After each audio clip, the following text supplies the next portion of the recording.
Friends, my self Manisha Verma एक बार मैं फिर आपके सामने पार्लर को जो पार्लर की कोर्स को या इस बिज़नेस को जो विस्तार देना है या आपको आगे बढ़ाना है, तो उसकी कड़ी में मैंने बहुत सारे टॉपिक क्लियर किए हैं और जो भी कुछ मैंने बोला अपने अनुभव के आधार पे बोला है।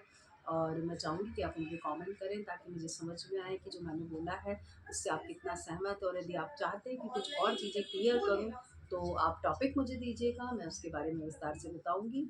तो अभी मैं वापस आती हूँ कि इस बिज़नेस में जो एक चीज़ और इम्पोर्टेंट होती है कि इसको कभी भी ना आप कई बार, क्योंकि मैंने जब खुद इस बिज़नेस को स्टार्ट किया था तो मैंने जस्ट शौक के तौर पे कर लिया था कि चलो घर से बाहर नहीं जा सकते थे। उस वक़्त मेरी पारिवारिक परिस्थितियाँ ऐसी थी कि मैं घर से बाहर नहीं निकल सकती थी।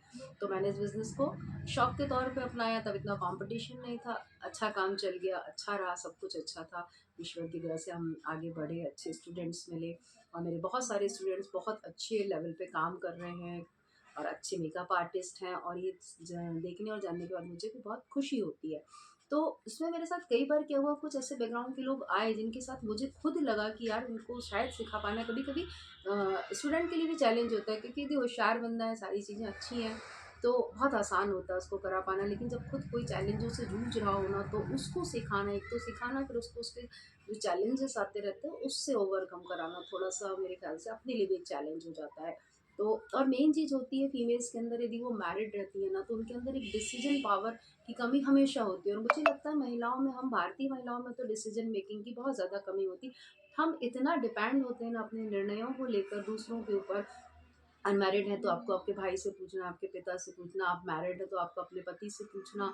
और हमारी जो इनकम होती है उसको भी कई बारी क्या होता है, घर में उसका उपयोग तो होता है लेकिन हमारे उस एफर्ट को वो पहचान नहीं दी जाती, इसकी ज़रूरत होती है। हम जो काम करते हैं वो कितनी मेहनत का होता है, घंटों हम खड़े रहते हैं और तमाम तरीके की जो महिलाओं की समस्याएं हैं तो उनको जूझते हुए हम काम करते हैं, लेकिन वो जो सम्मान की दृष्टि मिलना चाहिए, सम्मान मिलना चाहिए ना, वो नहीं मिल पाता। तो उसकी एक जो सबसे बड़ी चीज़ ये होती है कि क्योंकि हम अपने बिजनेस को उतने सम्मान से नहीं, हमेशा हमेशा उसको सेकेंडरी लेवल पर रखते हैं। अगर हम छोटी सी किसी जॉब में भी होते हैं ना, तो हमारा हम एक तैयार होकर घर से निकलते हैं, हमको पता रहता है कि भाई हम 9 to 5 नहीं लौट कर आएंगे और उस दौरान घर की जिम्मेदारी जिसके भी ऊपर होगी होगी। लेकिन यदि हम जब इस बिजनेस को करते हैं तो हम बिल्कुल पैटी तरीके से करते हैं। हमको मालूम है हमारा यदि क्लाइंट फेशियल का है तो हम बोल देंगे कि नहीं, हम 1 घंटे बाद कर देंगे या उसमें ब्रेक लेकर आ जाएंगे। तो ये जो चीज़ें होती है ना, ये हमारे काम को धीरे धीरे धीरे धीरे धीरे जिस नज़रिए से हम काम करते हैं उस स्तर पे हमारा काम चला जाता है। और मैंने कई बार अपने खुद के बिजनेस में इस चीज़ को महसूस किया है कि जब आप जहाँ बहुत अच्छा दे सकते हैं तो कई बार रुक जाते हैं।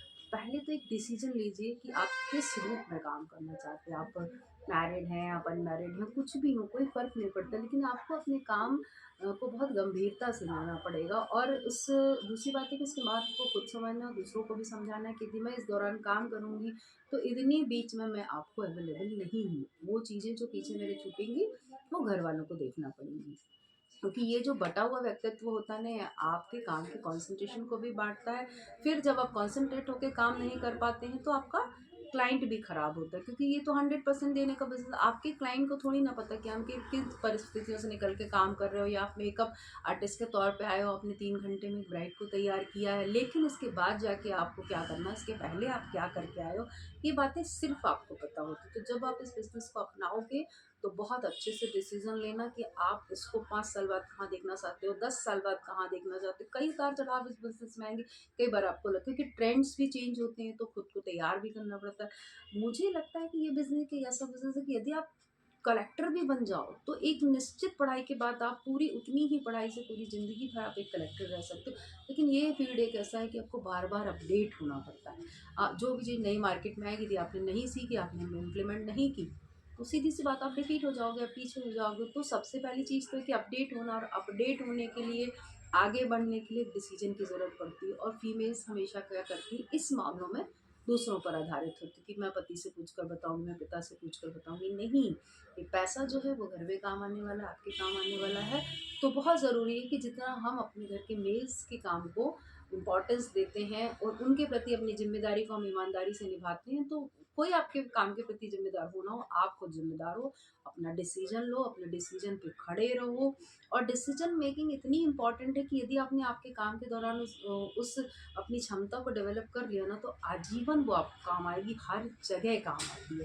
क्योंकि क्या होता है, ये काम बहुत मेहनत का है, जब हमको मेहनत करने की आदत हो जाती है, चैलेंजेस लेने की आदत हो जाती है, आप एक तरीके का काम सीखते हो लेकिन हम 50 तरीके के लोगों पर उस काम को करते हैं। तो एक काम को 50 तरीके से करने की क्षमता तो इस बिज़नेस का पोटेंशियल है, वो तो कहीं और आप पाते ही नहीं। तो क्यों ना, जब हम इतनी वर्सेटाइलिटी से काम करते हैं तो अपने डिसीजन को उस तरीके से लें और आप बोल्ड बनो कि नहीं, यदि मुझे जाना है, मुझे ये काम करना है, तो मुझे इतना टाइम लगेगा और इससे बहुत सी चीज़ें पीछे छूटेंगी जिसके लिए आप तैयार हो। तो डिसीजन पे आप हमेशा कायम रहो। यदि आप स्ट्रांगली इस बिज़नेस को करोगे तो सफलता आपको डेफ़िनेटली मिलेगी। और आई थिंक मुझे, मैंने जो बोला है ये मेरे पर्सनल एक्सपीरियंस से बोला और ये आपको पक्का हेल्प करेगा और बहुत सारे लोग तो शायद रिलेट कर पाएँगे, क्योंकि वर्क करने वाली जो महिलाएँ होती हैं उनकी जो तकलीफ़ें होती हैं वो हम समझ सकते हैं। और अब हम कोशिश करेंगे कि आगे जो हमारा जो कोर्स है उसको विस्तार देने की कड़ी में कुछ नई चीज़ें जोड़ कर लाएँ, तो उसके लिए मैं नेक्स्ट वीडियो बनाऊँगी। और आपसे एक बार फिर से मेरी एक रिक्वेस्ट है कि आप मेरा जो चैनल है उसको सब्सक्राइब करें, लाइक करें, शेयर करें और अपना आशीर्वाद दें, ताकि मैं आगे आपके साथ अपने अनुभव साझा कर सकूँ। नमस्कार।